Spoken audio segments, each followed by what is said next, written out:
You're about to hear the story of how I got rear-ended on my drive home from work. Or at least that's how it looked at first. The other driver jumped out of his car, clutching his neck like he'd just survived a train wreck. And then, almost out of nowhere, a witness appeared who seemed more than happy to back up his version of events. Not long after, my insurance company called, and it sounded like my rates were about to shoot through the roof. I was sitting there thinking this one accident was about to cost me a small fortune. What neither of them realized, though, was that I'd installed a little dash cam on my windshield months earlier, and nobody even thought to ask whether I had one. The footage from that tiny camera completely changed everything. What started as a staged traffic accident ended up turning into a serious felony case. Trust me, this whole thing was unbelievable. A guy intentionally brake-checked me, pretended he had whiplash, and even had someone ready to lie for him. Neither of them had the slightest clue that my dash cam had recorded every second of it. I've been wanting to tell someone this story because the last 3 weeks have been the craziest stretch of my life. Even now, it still feels unreal when I think back on everything that happened. To give you a little background, my name's Cole Walker, and I'm 31 years old. I work as a project estimator for a commercial roofing company based in Columbus, Ohio.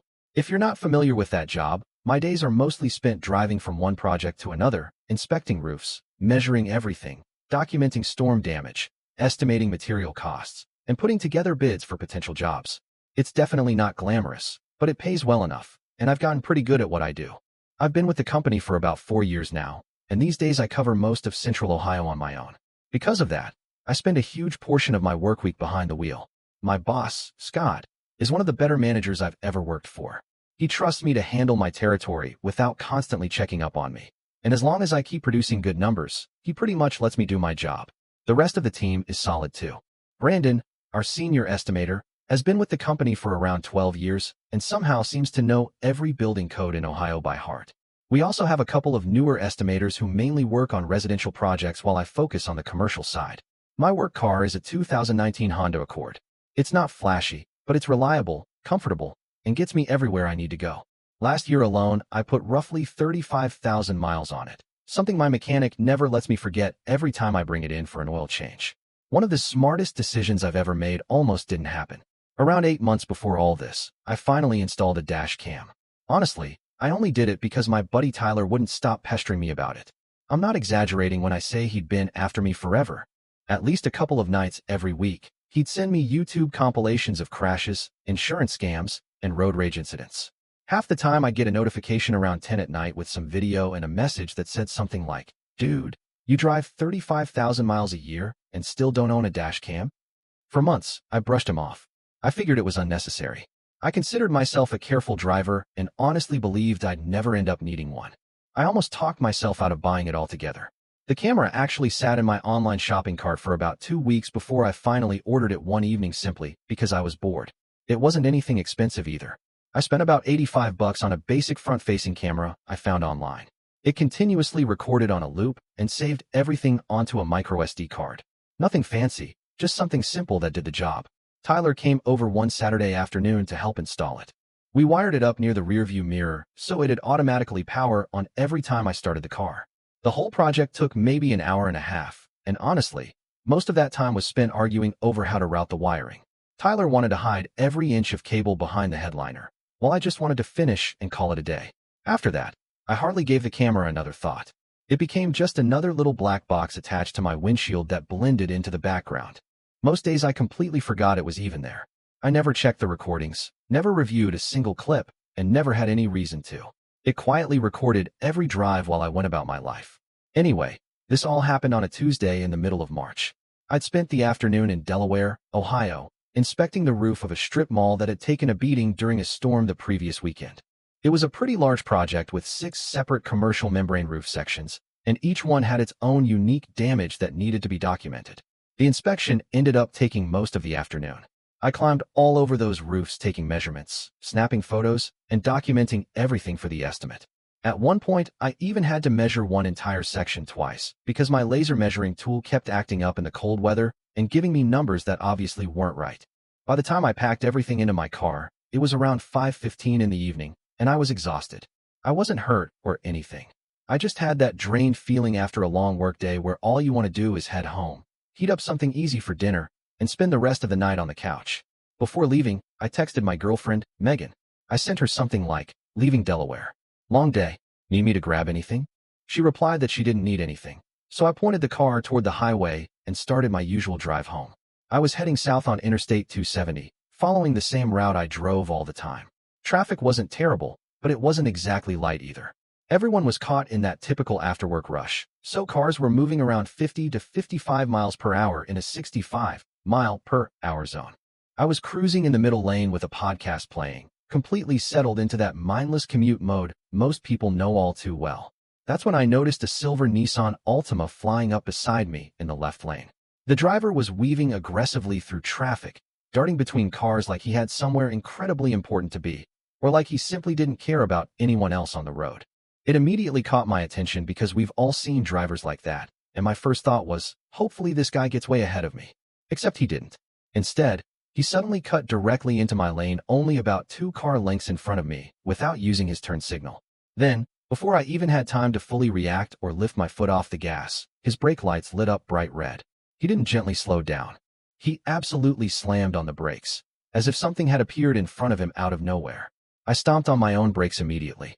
My tires screamed against the pavement, and I could feel the anti-lock braking system pulsing through the brake pedal beneath my foot. But it didn't matter. There simply wasn't enough distance between us. There never had been. He'd made sure of that. I crashed into the back of his Altima at somewhere around 15 to 20 miles per hour. Thankfully, my airbags never deployed, which seemed like a pretty good sign at the time. My seatbelt locked instantly, digging hard into my shoulder and chest. The front end of my Accord took the worst of it. The hood buckled upward, the front bumper cracked, and coolant immediately started leaking onto the road. His Altima had a crushed rear bumper and 1 broken taillight. But compared to my car, it honestly didn't look nearly as bad. For a few seconds, I just sat there gripping the steering wheel while my hands shook uncontrollably. My heart was pounding from the adrenaline, and everything around me felt strangely slow and incredibly sharp at the same time. Meanwhile, my podcast was still playing in the background. Some guy was casually talking about the Roman Empire or something like that. I remember reaching over and shutting it off because hearing someone calmly explain ancient aqueducts while I had just wrecked my car felt completely surreal. I switched on my hazard lights and carefully pulled my damaged Accord as far onto the shoulder as I could. Cars kept swerving around us, and a couple of drivers even leaned on their horns. Real helpful guys. The other driver also pulled over, stopping maybe 30 feet in front of me. That's when the real performance began. The guy, who I'd later learn was named Travis, probably in his mid-30s with a stocky build, climbed out of his Altima and instantly grabbed the back of his neck with both hands. I mean, the very second his feet touched the pavement, he was already acting. He started grimacing, tilting his head to one side, sucking air through his teeth, and walking with this exaggerated stiffness like his entire spine might snap if he moved too quickly. I climbed out of my own car and slowly walked toward him. I was honestly shaken up. My hands were still shaking when I climbed out of the car. I walked over and said something like, "Hey, man, are you okay? I'm really sorry. You stopped so suddenly." At that point, I was honestly just trying to handle the situation like a normal person. As far as I knew, it was a typical rear-end accident, and since I was the one who hit his car from behind, I figured the blame would probably fall on me. He looked right at me, and I'll never forget the expression on his face. It didn't seem natural at all. It looked completely rehearsed. Then he said, "Bro, my neck. My neck is messed up. I can barely move it. You were driving way too fast." I immediately told him that wasn't true and reminded him he'd cut directly in front of me. He just kept shaking his head over and over, which I found interesting because someone who supposedly couldn't move his neck seemed to have no problem doing exactly that. A second later, he pulled out his phone and dialed 911. While I stood there listening, he told the dispatcher that he'd been rear-ended by a reckless driver who was doing at least 70 miles per hour. He also claimed he had severe neck and back injuries and needed an ambulance immediately. 70 miles an hour. In reality, traffic had been moving around 52 in a packed line of cars. But sure, Travis. I made my own call to 911 right after he finished. I stayed calm, gave the dispatcher our exact location and the highway mile marker, described both vehicles, and explained that nobody appeared to have life-threatening injuries. The dispatcher asked whether I needed medical assistance myself. I told her no. My shoulder and neck felt a little sore from the seatbelt locking up during the impact, but nothing felt serious enough to make me think I'd actually been injured. So there we were, standing on the shoulder waiting for police and paramedics, and I had a front row seat to what felt like an award-winning performance. Travis paced around slowly, stopping every few steps to grab his neck dramatically. Sometimes he'd lean against his car with his eyes closed like he was about to collapse. At one point, he even sat down on the guardrail, buried his face in his hands, and acted like he could barely stay upright. For a moment, I almost felt sorry for the guy. Almost. Then the so-called witness appeared. A man who had just pulled over behind us walked up and said, "Hey, I saw everything. I was right behind you guys." He introduced himself as Derek. He looked like he was probably in his late 20s, skinny, wearing a gray hoodie and a pair of jeans. Without hesitation, Derek claimed he'd watched me fly right up behind Travis's car and said there was no question that I had caused the crash. Meanwhile, I was standing there wondering where this guy had even come from. I didn't remember seeing anyone directly behind me before the accident. As far as I could recall, the lane behind me had been mostly open. So how did this random guy suddenly become an eyewitness? I didn't argue, though. Honestly, my brain was still trying to catch up with everything that had happened. I kept replaying the collision over and over in my head, while only half listening to what everyone around me was saying. Derek offered Travis his contact information, and Travis quickly saved it in his phone. As I watched them talk, something immediately felt strange. They weren't interacting like complete strangers who had just met after an accident. There was this level of comfort between them that caught my attention. At one point, Derek put a hand on Travis's shoulder and said, "Don't worry. I saw everything. I'll back you up." That sentence stayed with me. He didn't say, "I'll tell the police what I saw." He didn't say, "I'll tell the truth." He said, "I'll back you up." There was a big difference. About 10 minutes later, the police arrived. One officer took my statement, then interviewed Travis, and finally spoke with Derek. Travis kept up the whole injured routine the entire time, constantly rubbing his neck and acting like every movement caused unbearable pain. When the ambulance arrived, he actually climbed onto the stretcher. They fitted him with a neck brace, secured him in place, and loaded him into the ambulance before driving away. After everything was documented, the officer explained that because I'd struck the other vehicle from behind, the accident report would most likely list me as being at fault unless I had evidence proving otherwise. All I could really do was nod and say, "Okay." At that point, I honestly didn't know what else to tell him. I handed over my insurance information, received the case number for the report, and watched as my damaged Accord was loaded onto a tow truck. After that, I ordered an Uber and headed home. The driver tried making conversation during the ride, but I barely responded. I was completely drained and could only manage one-word answers. I felt a little guilty about being so quiet, though, so I made sure to leave him a good tip. None of what had happened was his fault. Megan was already home when I walked through the front door. She knew something was wrong the second she looked at me. I gave her the short version of what had happened, the accident itself, the guy claiming he'd suffered whiplash, and how everything had unfolded. Her first question was whether I was hurt. I told her I was okay. She still insisted I put some ice on my shoulder where the seat belt had dug into me. So before I knew it, I was sitting on the couch holding a frozen bag of corn against my collarbone, feeling pretty ridiculous. Later that night, I ate cold leftover pasta straight from the container while staring at the wall, unable to think about much else. I couldn't stop replaying every detail. The way he'd cut directly in front of me, the instant he slammed on his brakes, how he'd grabbed his neck before he'd even looked at the damage to either car, the way Derek had seemingly appeared out of nowhere, the way those two interacted with each other. The more I thought about it, the more convinced I became that something wasn't right. I knew something about the whole situation felt wrong. I just had no way to prove it. Then, out of nowhere, it hit me. The dash cam. I actually felt a chill run down my arms. I'd completely forgotten it was even there. Tyler's little $85 camera had been sitting on my windshield the entire time, quietly recording everything, and somehow it hadn't crossed my mind once after the crash. That night, I barely slept. Every time I closed my eyes, I started calculating what this accident might cost me. If my insurance premiums doubled, that was another $100 or more every month for years. Then there was whatever Travis planned to collect through an injury claim. As far as I could tell, I had absolutely no defense. A rear-end collision plus an eyewitness supporting the other driver? I figured I was done for. Unless that camera had caught everything. The next morning, the very first thing I did was call the tow yard. I asked whether I could get access to my car. The woman who answered sounded like she'd been answering that same question all day long. She told me the car was sitting in their lot and that I could stop by any time during business hours. So during my lunch break, I grabbed another Uber and headed over there. After signing in, showing my ID, and filling out a couple of forms, one of the employees walked me through the yard to where my Accord was parked among a row of other wrecked vehicles. Seeing it up close hurt. The hood was folded upward. The bumper hung crooked. There were puddles of leaked fluid staining the concrete underneath. Thankfully, the passenger compartment was untouched. Even better, the windshield hadn't cracked. And sitting exactly where Tyler and I had installed it months earlier was that little black dash cam. It was still attached to the windshield. The camera itself looked perfectly fine. The power light was off since the battery in the car was dead, but the memory card was still inside. I popped the micro SD card out with my thumbnail, thanked the tow yard employee, and caught another Uber back to work. As soon as I got there, I sat down in the break room with my laptop, grabbed the little card reader I always kept in my backpack, and plugged the footage in. Everything had recorded perfectly. All right, I need to break in for a second. This isn't Cole talking anymore. It's me. I've been dying to comment on this part because I couldn't keep it to myself. Travis deserves a new nickname. Let's call him the Stuntman.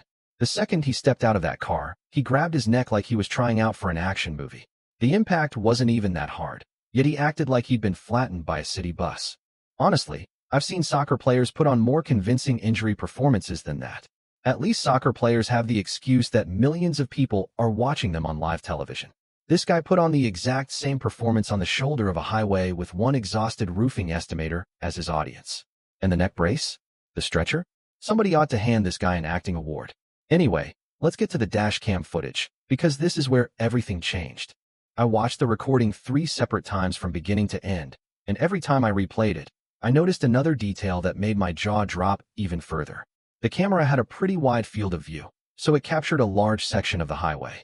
You could clearly see the silver Altima racing up the left lane, passing a couple of vehicles before suddenly cutting directly into my lane without even touching the turn signal. There was barely any room between our cars. It didn't look like the kind of lane change where someone accidentally misses another vehicle. It was quick. It was confident. It was deliberate. The guy knew exactly what he was doing. Roughly 2 seconds after pulling in front of me, his brake lights lit up bright red. There wasn't any traffic slowing down ahead of him. There wasn't a disabled vehicle. There wasn't debris in the road. Nothing. The lane in front of him was completely open for at least 10 car lengths. He simply slammed on the brakes. On the video, you can actually see the front of my Accord dive forward as I hit my own brakes. A second later, impact. The camera jolted from the collision, shook for a moment, and then settled back into place while it kept recording. Then I noticed something that completely changed the entire case. About 8 seconds after the crash, while both of our cars were already sitting on the shoulder with the hazard lights flashing, another vehicle entered the edge of the frame. It was a dark blue Chevy Malibu. The Malibu pulled onto the shoulder roughly 50 feet behind us, and a man climbed out. That man was Derek, the so-called eyewitness. Except he hadn't witnessed the crash at all. He arrived after it had already happened. He had pulled over behind us. I rewound the footage and started looking through the earlier recordings. Sure enough, around 2 minutes before Travis cut me off, the blue Malibu appeared in the right lane behind the Altima. It stayed there. Same distance. Same speed. The 2 cars moved together almost the entire time. That's when it finally clicked. They weren't strangers. They were working together. Travis was the driver creating the collision. Derek was the fake independent witness waiting to support his story. There was no doubt in my mind they'd done this before. If someone had asked me to bet my paycheck on it, I would have. The whole thing looked planned from beginning to end. Cut someone off. Slam on the brakes. Get rear-ended. Pretend to be injured. Have your partner show up as an independent witness. File an insurance claim. Collect the money. That seemed to be the entire playbook. The first thing I did was save the footage onto my laptop. Then I copied it onto a USB drive. After that, I emailed another copy to myself just in case anything happened to the originals. Once I'd done all that, I texted Tyler 2 simple words. You were right. About 40 seconds later, my phone rang. Of course it was Tyler. I explained everything from the crash to what the dash cam had captured.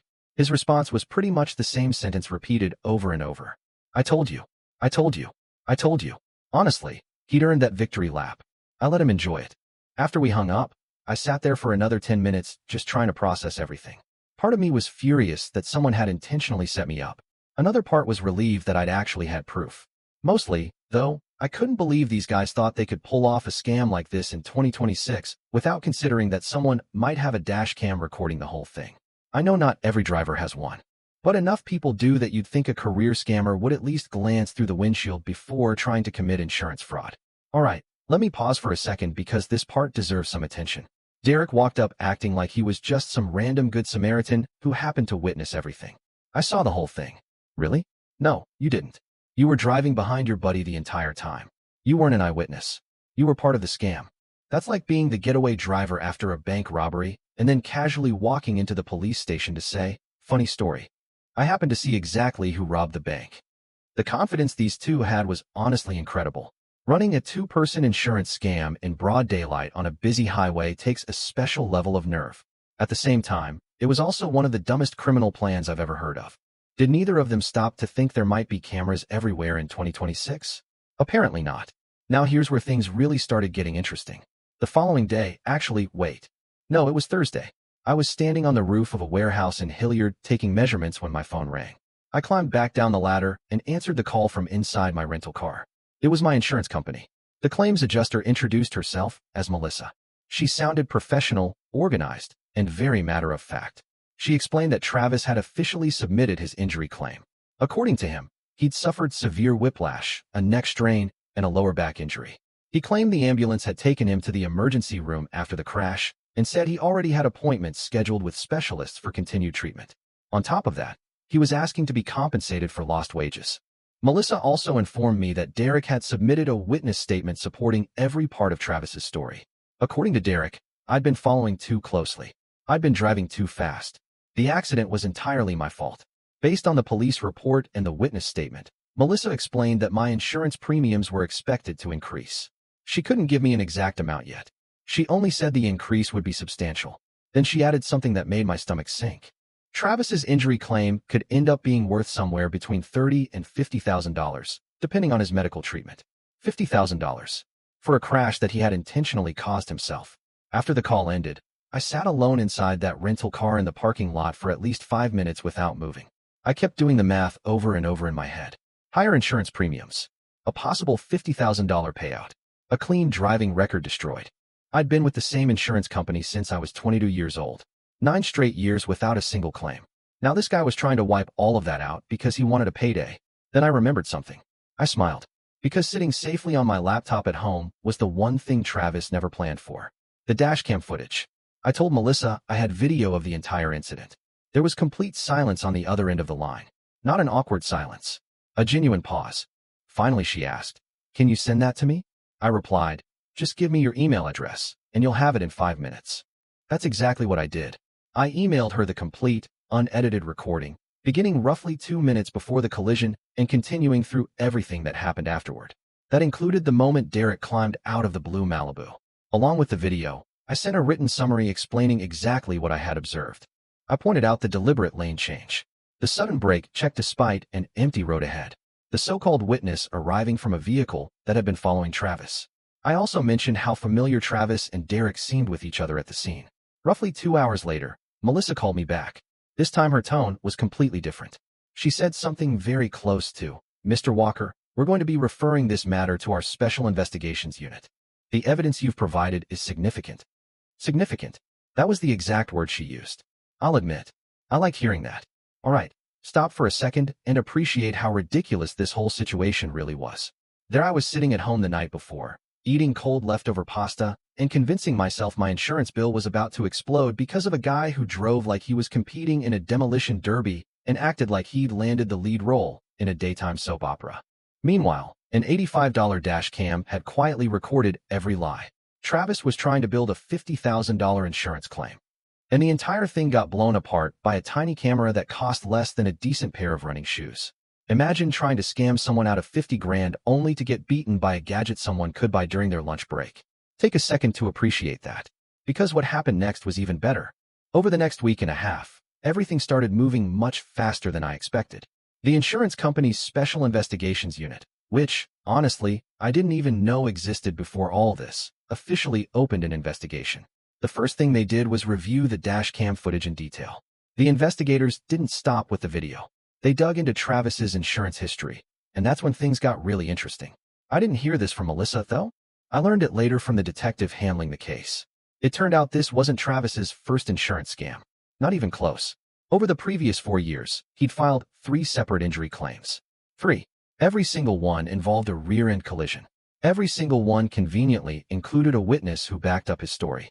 The crashes happened in different cities and involved different insurance companies, but the pattern never changed. Cut someone off. Hit the brakes. Get rear-ended. Pretend to be injured. Collect a payout. It was the exact same routine every time. This wasn't some spur-of-the-moment idea. The guy had been running this scam for years. The detective assigned to my case was named Nathan. He worked with the county's fraud unit and had a calm, methodical way of speaking. He asked me if I could come in and provide an official statement. Of course I agreed. I brought the USB drive that contained the dashcam footage. Nathan plugged it into his computer and watched the entire recording from start to finish without saying a single word. When it ended, he leaned back in his chair and simply said, "Yeah, this is textbook staging." Then he started explaining how these insurance fraud operations usually work. Honestly, it was fascinating in a really disturbing kind of way. According to Nathan, the person who intentionally causes the collision is known as the bull. That was Travis. Then there's the second person, the fake witness or spotter. That role belonged to Derek.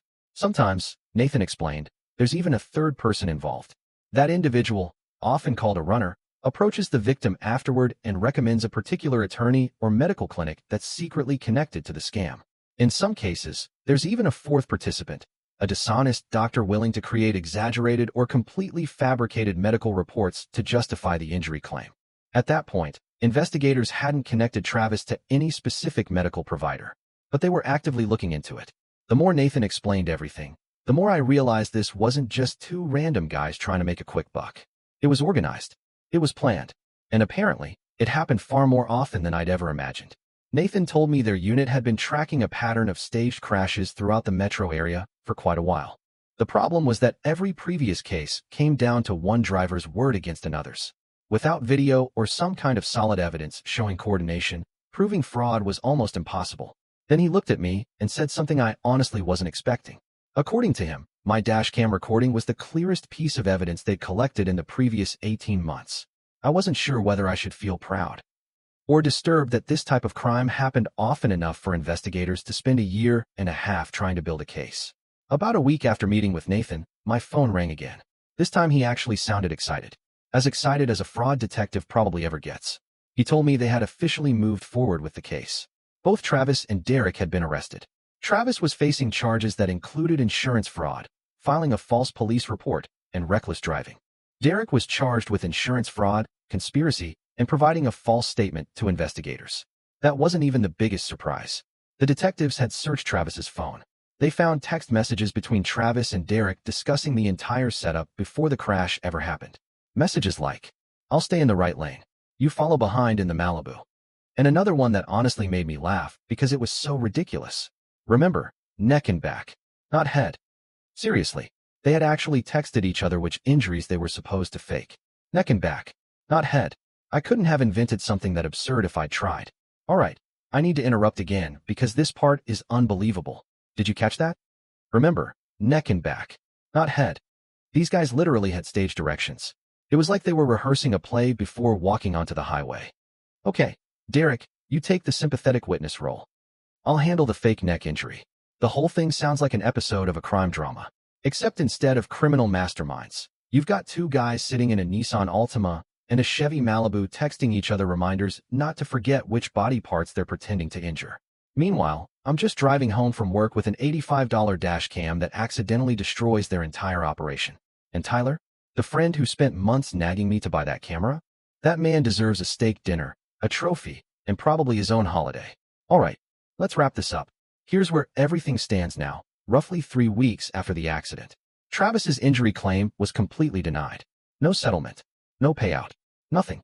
His insurance company also canceled his policy. That means he can't legally drive until he finds another company willing to insure someone who's currently facing fraud charges. I imagine that's going to be a pretty difficult conversation. Melissa actually called me herself to give me the update. She told me my insurance premiums would be restored to exactly what they had been before the accident. Even better, the collision would be completely removed from my driving record.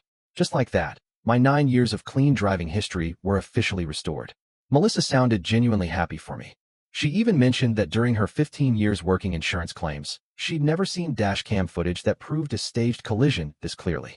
She also told me the company's fraud investigation team wanted to send me a letter thanking me for helping expose the scam. I have to admit, that was unexpected, but it was also pretty cool. As for my Honda Accord, that was a different story. The tow yard managed to make it drivable by doing some temporary repairs. They hammered the hood down enough so it would latch properly, secured the front bumper with zip ties, and refilled the coolant so I could safely move the car. Unfortunately, once the body shop inspected everything, they discovered the frame had been slightly bent. The repair estimate came back at around $4,800. Thankfully, my insurance covered nearly all of it. I only had to pay my deductible.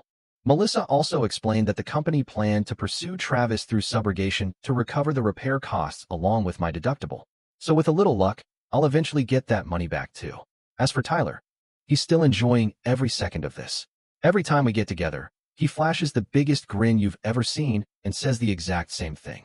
Told you so. Honestly, I can't even argue with him anymore. I admitted he was right, and I told him I owed him one. He laughed and said I owed him a lot more than that. You know what? He's probably right. After Travis and Derek were arrested, I started reading up on the legal side of insurance fraud. That's just how my brain works. Whenever something major happens, I end up disappearing down a rabbit hole trying to understand every detail. From what I learned, insurance fraud in Ohio is treated as a felony. Smaller fraud cases involving less than about $7,500 can be charged as fifth-degree felonies, but the penalties become much more serious as the amount of money involved increases. Considering Travis had filed a claim for roughly $50,000, and investigators were now reopening his 3 previous injury claims, he was potentially looking at third-degree felony charges that can carry a prison sentence of up to 36 months for each qualifying count. Once you start adding multiple charges from multiple cases together, the situation gets a whole lot worse. Let's just say a fake neck brace isn't going to solve those kinds of problems.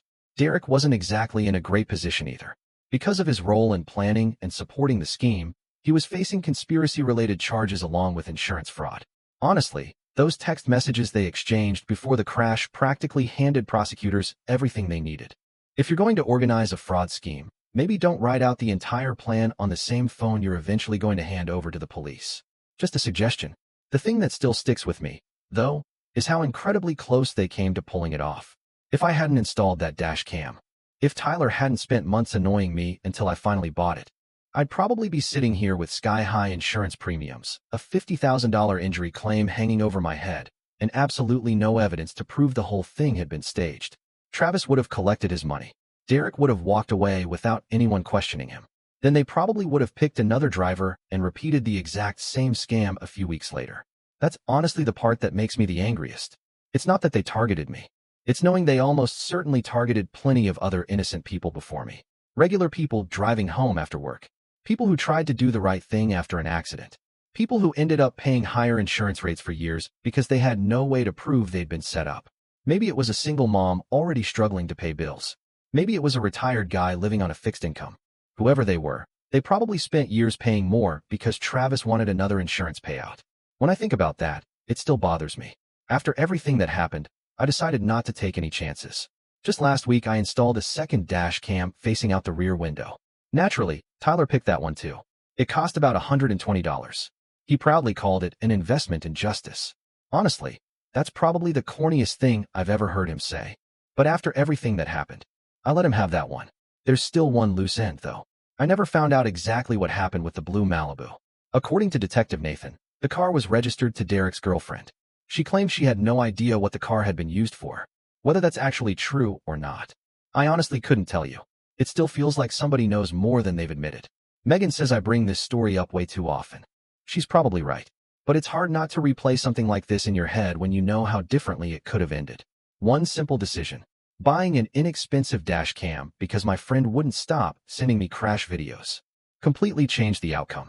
One thing I really appreciated was how my boss, Scott, handled everything. After the accident, he gave me 2 days off without making me use any of my paid time off.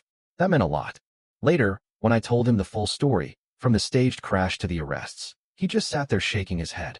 Finally, he laughed and said, "Cole, I've been driving for work for 30 years, and I've never seen anything remotely like that." Of course, he couldn't keep the story to himself. The next thing I knew, everyone at the office had heard about it. Now half the crew calls me Detective Cole. I pretend I hate the nickname. But if I'm being honest, I don't completely hate it. Brandon, our senior estimator, joked that I should update my business cards and add fraud investigator under my name. I told him maybe he should stick to estimating roofs instead. Seriously though, if you spend a lot of time behind the wheel, whether you drive for work every day or you just commute to and from your job, buy a dash cam. I'm not trying to sound like some paid advertisement. I'm just telling you what happened to me. An $85 camera saved me from a potential $50,000 fraudulent claim, protected my driving record, and probably saved me years of frustration. I honestly can't think of a better investment I've ever made. So that's my story. The stuntman and his partner thought they'd found another easy target. Instead, the easy target happened to have a camera quietly recording every second. Sometimes I joke that maybe I should send Travis a thank you card. Am I wrong for thinking that? Because if he'd been even a little smarter, or if I'd been just a little less prepared, I might have been the one paying the price instead of him. Alright, let me jump in one last time before we wrap this up. This is exactly why I love stories like this. Cole wasn't a detective. He wasn't an attorney. He wasn't some insurance expert. He was just an ordinary guy whose job involved measuring roofs and driving from one work site to another. And purely because his stubborn friend convinced him to spend $85 on a dash cam, he accidentally helped expose an insurance fraud operation that had apparently been running for years. Meanwhile, you've got the stuntman over here treating the highway like the set of a low-budget action movie, only to have his entire operation fall apart because of one tiny camera bought online. Honestly, you couldn't script something much better than that. So what do you think? Was I joking about the thank you card? Or should I actually mail Travis one? Let me know what you'd do. And if you enjoyed this story, don't forget to subscribe because I've got another unbelievable one coming up next. I'll see you in the next video.